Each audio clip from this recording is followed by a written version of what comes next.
many of y'all are members of Divine Nine organizations? Raise your hands. Look around. Thank you for being here.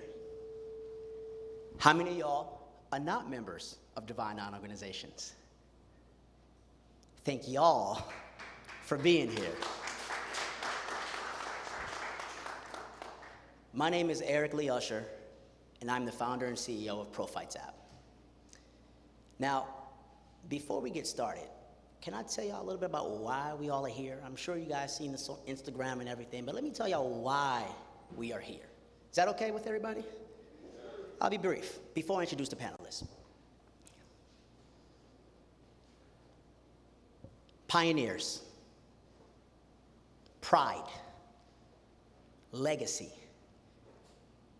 These are the words that I think about when I represent the Divine Nine organizations.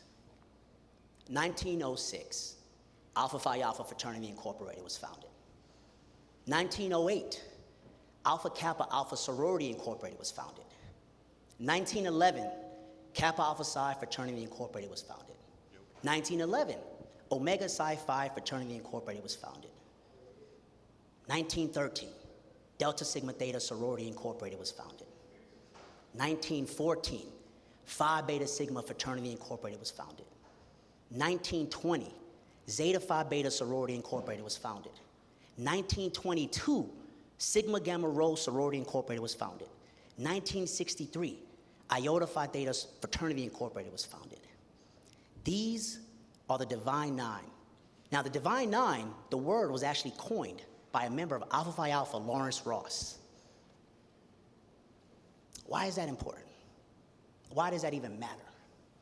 I want y'all to think back in the 1900s. Really go back in time. What was the climate like in America? Members, segregation, they couldn't vote. The economic equity wasn't there, didn't exist. These were students, not adults. These were students that bonded together to say, you know what, enough is enough. We need a voice. We need to be heard. So why does that matter? As of this year, 2022, the centennial year for Sigma Gamma Rho Sorority Incorporated, a collective of 800 plus years of all Divine Nine organizations has been focused on liberation of blacks, civil rights has been said.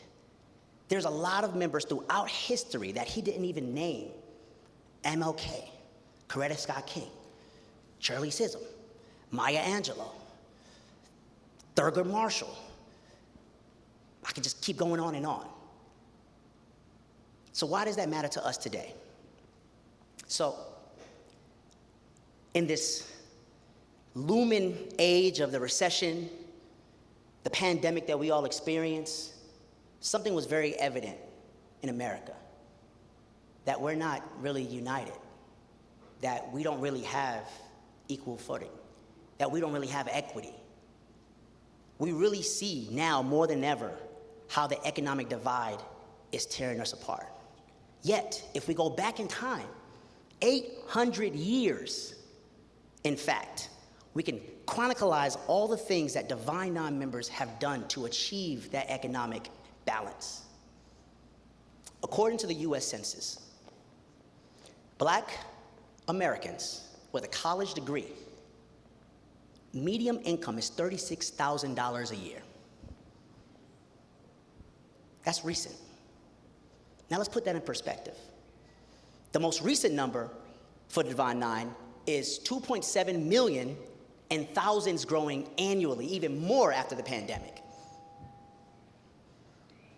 So let's put that number to perspective. Let's take a quarter of that number, and let's say with the 36,000, how much does that equate for on an economic front on an annual basis? $24.5 billion in economic value on an annual basis by a quarter of the Divine Nine members. I didn't say million. 24.5 billion. That's based off $36,000 a year. Now, I know there's a lot of us making way more than that, so imagine what the real number is. How many of y'all want a piece of that? right? So that's why we're here today. We're here today to continue the conversation that our founders created. We're honoring our founders by building divine on economics. And it's exciting because throughout history, throughout the years, all members have already tried to do this, currently doing this. They lobbied, they got legislation passed. We have a vice president in office, y'all, Kamala Harris of Alpha Kappa Alpha Sorority Incorporated. It's time for us as Prophytes to unite. It's time for us to really come together and say, all right, the strolling is fun, stepping is cool, yeah, we got swag, yeah, we look good, but how are we making money together? How are we leveraging each other's economic power together? That's why we're here today, to have that discussion. So the panelists that I'm going to introduce today did just that. And on this stage, we're going to talk about how we've leveraged divine on economics for our benefit and for each other. And this event today was because of Prophytes United. We all came together and we said, hey, let's do this. And y'all are here because of that. So this is evident that it works.